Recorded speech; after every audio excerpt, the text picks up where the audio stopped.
So this might be a little early, but I'm putting on my general manager cap right here because tonight we are talking 49ers 2022 mock offseason, my version 1.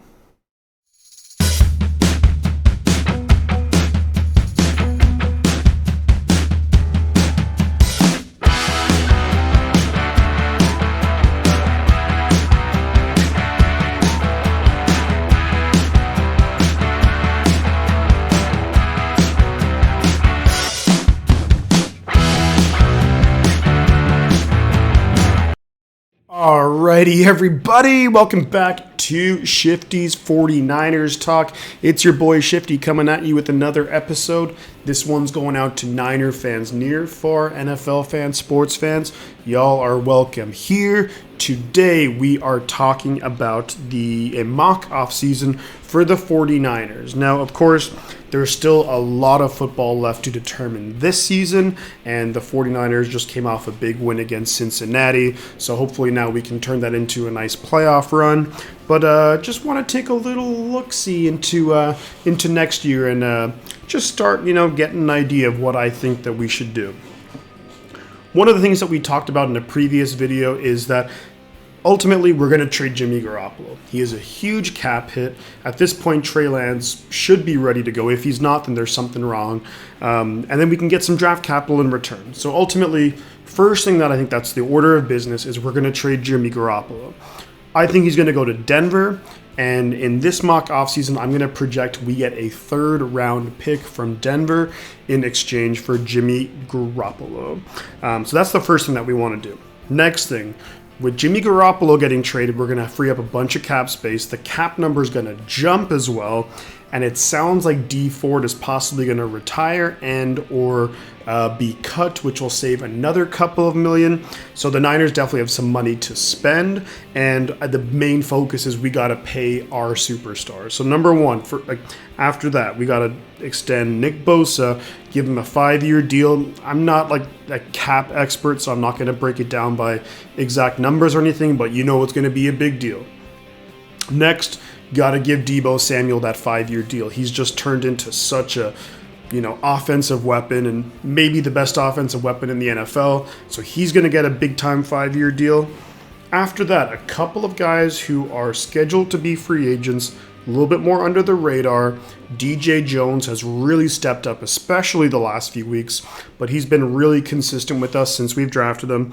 So he's going to get a 3-year deal, as is Laken Tomlinson, who has been just a rock-solid left guard ever since we acquired him from Detroit. We're going to reward him with a 3-year deal as well. Couple of guys that I definitely want to bring back on 1-year deals.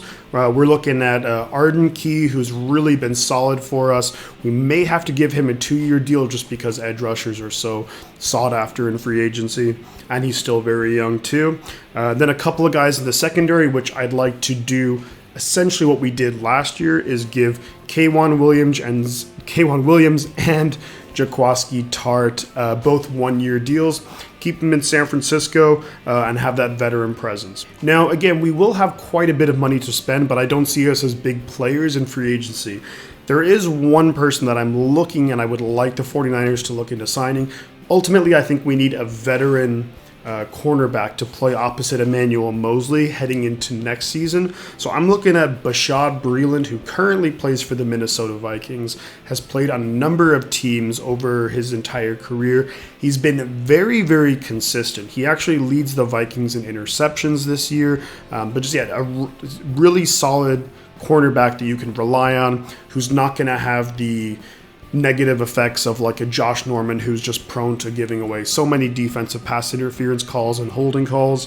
So I think Bashaud Breeland would be a very solid signing to maybe start opposite Emmanuel Mosley, and then hopefully our younger guys will come along too. So with Bashaud Breeland, I may be looking at like a two-year deal for like a reasonable amount of money, and I think that would really set us up nicely in the secondary, along with bringing back K'Wan and Jaquiski Tart. With that said, now we are going to move on to what everyone loves talking about, is the draft. And here is my mock draft. So at this point, we're going to have our second round pick. we're going to have 2 third-round picks, one of our own, and then one acquired through the Jimmy Garoppolo trade to Denver. Then we have a 4th-round pick, a 5th-round pick, no 6th, but we have 3 7s. Cool. 2nd-round pick, I am going with the cornerback out of Georgia, and that is Darian Kendrick. This is a guy who has played, I think in high school he played quarterback. He came into college football playing wide receiver, so you know he's got good hands. Really understands the game from how like an offensive mind will think, and he's done really well with Georgia. Not an elite player, but I think he could turn into a solid starting cornerback for us. Someone who can maybe compete immediately with the likes of Ambry Thomas and Diamador Lenore, and maybe even hopefully push a guy like Breland next season as a rookie. But I just like the fact that he is athletic and that he's come and he's played quarterback before, so he's going to maybe know what opposing quarterbacks are thinking in terms of like leverage and things of that nature. But I think he could be someone who develops into a very solid starting cornerback for us. With our first 3rd-round pick, I'm looking at a guy, his name is Arnold Ebiketie. Forgive me if I mispronounce that. He is an edge rusher from Penn State. This guy is all about speed. Speed. And that's what we love. That's why we have guys like Ebukam, Arden Key, because we want to have that speed rusher. And this is what we were hoping with D4. But obviously he's, at this point he's done. But you want to have that speed rusher where you can move the quarterback back into the pocket, which allows guys like Eric Armstead, DJ Jones, Javon Kinlaw coming back next year, Nick Bosa to be able to just get at the quarterback right in the pocket.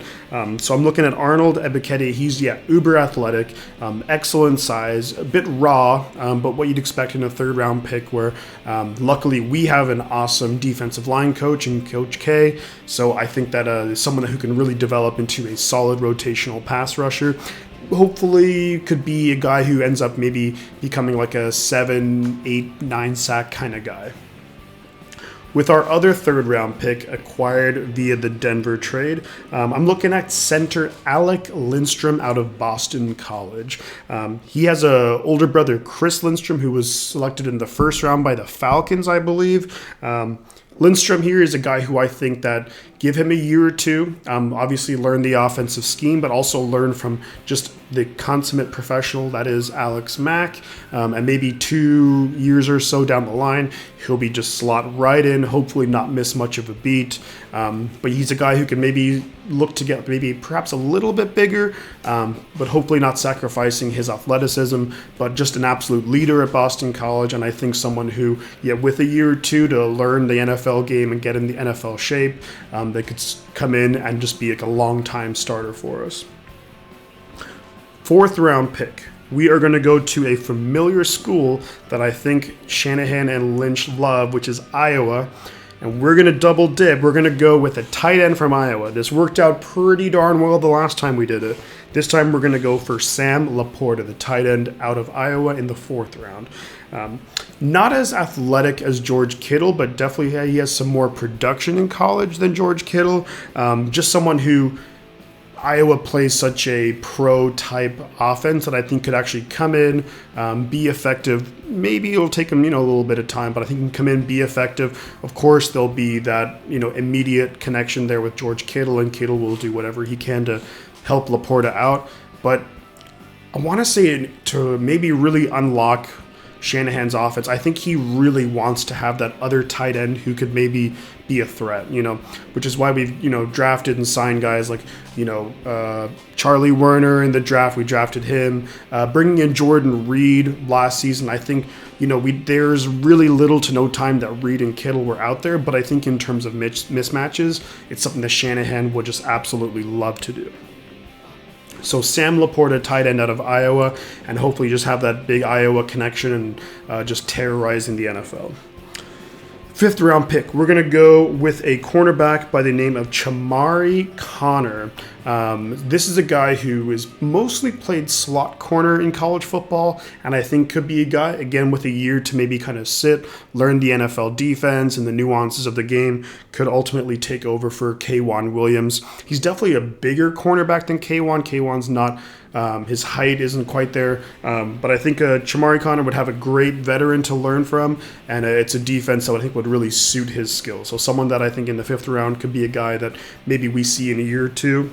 Ultimately, the Niners have had a lot of success drafting in the 5th round, so hopefully Chamari Connor would be another one to add to that. Very quickly, 7th round picks. We're going to run through. We have Reed Blankenship, a safety out of Middle Tennessee State, actually the same school that Richie James Jr. went to. Here's a guy just who's going to be a special teams ace. Those gunners, you're going to love to see him getting down there, and ideally could develop into just a solid backup safety type guy.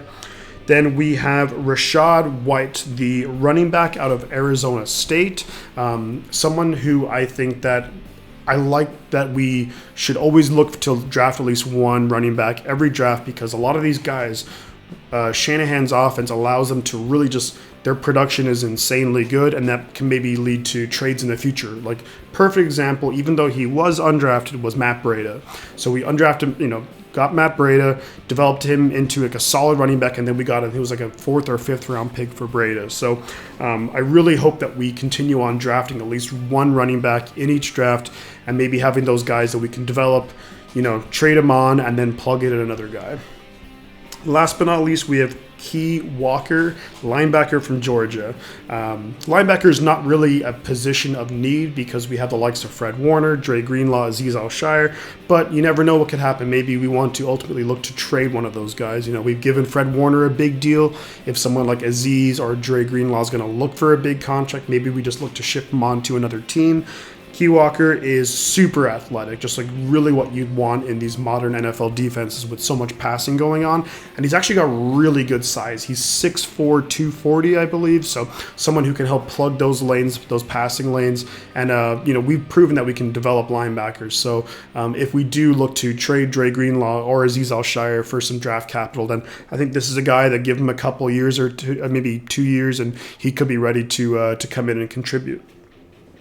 So that is that with regards to the mock draft, the mock offseason. I think that we've covered. This team is a team that I think is really in great position, ready to win. The one other addition that I might look to make is maybe bringing in a veteran receiver, maybe a speed guy. That's something that we are lacking, that I think we were hoping to have in Travis Benjamin, but this hasn't really panned out. That's the one part of the offense that I think we're struggling a little bit. We're just having that consistent deep threat, which we thought maybe Marquise Goodwin was going to be. Who knows? Maybe we bring him back. But overall, this is a team that has a ton of talent. If we can stay healthy, I think we're looking good for a long time. And let me know what you guys think about my mock off season. Maybe suggestions that you would make. Who do you think that we should add in free agency? Should we bring back all these guys? Are there any trades that you'd like us to explore? That's going to about do it here. And feel free to like, subscribe, do all the comments and everything. So I love hearing from you guys. And really, at that point, all that there's left to say is going to catch you all on the flip side.